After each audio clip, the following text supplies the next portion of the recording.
Hi, this is Lynn, and welcome back. Today, I'm going to share with you details of my near-death experience that, to me, was startling and not what I expected. I was forced to gain a new insight as to exactly what was meant by oneness with God. We've all heard stories of people dying and after an experience of transformation of oneness with God, that their lives are transformed forever. We've heard about these revelations giving those special chosen ones insight into other realms and often a different experience of the divine. I'm grateful not to have yet undergone the traumatic experience of death, and I did fervently want to know exactly what experiencing oneness with God was like. I remember my grandmother in her early 60s telling me about her heart attack and visit to a heavenly garden. She carefully described the state of bliss that she felt then and how angry she was when her heart was restarted, yanking her back to earthly life. I wanted to know, truly understand her experience and claim it for myself. For weeks, I meditated each evening before I fell asleep, praying my request. On the third month, I finally experienced an abrupt and unexpected answer. I was lying in my bed, somewhere between the state of light dozing and sleep, when suddenly I was floating in space. I was weightless and aware of constellations of stars all around me. With my arms and legs outstretched, I was slowly rotating, yet what was the most startling to me was that I wasn't terrified. Heights frightened me, and floating alone in space was an experience I normally wouldn't wish on anyone. Strangely enough, although I could see my torso and limbs, I couldn't feel my body at all. Normally, even in sleep, I'd be aware of feeling in my body, but there was no pain, stiffness, or discomfort, and my only mental feeling was one of utter and complete bliss. This feeling was indescribably intense, past joy and past peace. I'd never known a state like this was even possible. This experience is what I'm referring to when I say that the peace of God is far from boring, like so many people fear. I wish that my description could give this experience justice, but it was past words. As A Course in Miracles explains, words are but symbols of symbols, and twice removed from reality. This statement makes it quite apparent that speaking words is a highly constrained form of communication. During that night of revelation, eventually my consciousness returned to my body and my earthly bedroom. I felt the mattress beneath my back, the sheets over my body, and the cool evening breeze from an open window. Yet I was aware of a new lightness of being. For weeks afterwards, I existed in an elevated state of bliss until the feeling gradually wore off. But I knew I had attained a state of nirvana, of as close to a oneness with God while still sustaining the body. This NDA experience taught me many things, including the fact that one didn't need to be dead or transition out of the body to experience oneness with God. That heaven is a miracle of the mind, reaching out to us here and now, that we didn't need to wait for that. We could experience this oneness while still on the earth. That the peace I'd felt certainly was past all ecstasy. The fact is that my best orgasm ever couldn't even begin to reach the level or height of feeling that I'd realized through this NDA. I'd learned from A Course in Miracles that the body is meaningless. The body is something we created along with this world to experience a dream of separation. And now I understood better how God leverages the body to bring us home. That the Course explains, remember that the Holy Spirit interprets the body only as a means of communication, being the communication link between God and His separated sons. The Holy Spirit interprets everything you have made in the light of what He is. The ego separates through the body. The Holy Spirit reaches through it to others. You do not perceive your brothers as the Holy Spirit does, because you do not regard bodies solely as a means of joining minds and uniting them with yours and mine. This interpretation of the body will change your mind entirely about its value.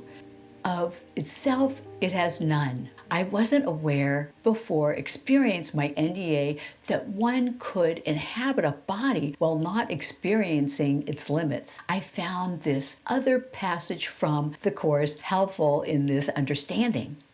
The body is beautiful or ugly, peaceful or savage, helpful or harmful, according to its use to which it is put.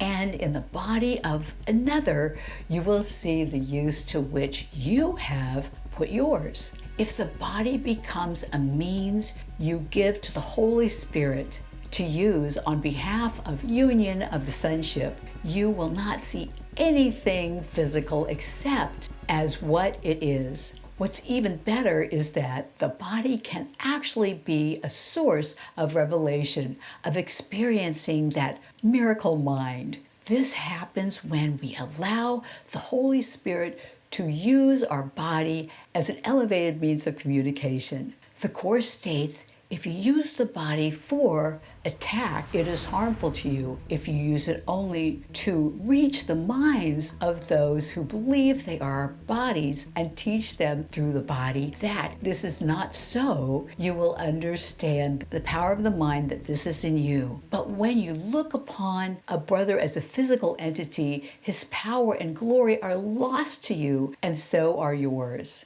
Certainly this experience and studying A Course in Miracles has totally blown my Christian belief that only after the body dies and we return to God and heaven, that only then can we experience the bliss of oneness. Unless we're Mother Teresa, of course. But my former belief was all just wrong. Since we are experiencing a dream of illusion on this earth that includes the body, Jesus explains through the Course, when your body and your ego and your dreams are gone, you will know that you will last forever. Perhaps you think this is accomplished through death, but nothing is accomplished through death, because death is nothing. Everything is accomplished through life, and life is of the mind. And in the mind, the body neither lives nor dies, because it cannot contain you who are life. I realize now that through my fundamentalist Christian upbringing, a big part of me still believed that the body was sinful and something to be atoned for, that I had to leave it behind before truly knowing God, that I still had a long road to hoe, atoning for a slew of sins that would weigh me down throughout my life. A Course in Miracles busts this myth by sharing that God did not make the body because it is destructible and therefore not of the kingdom.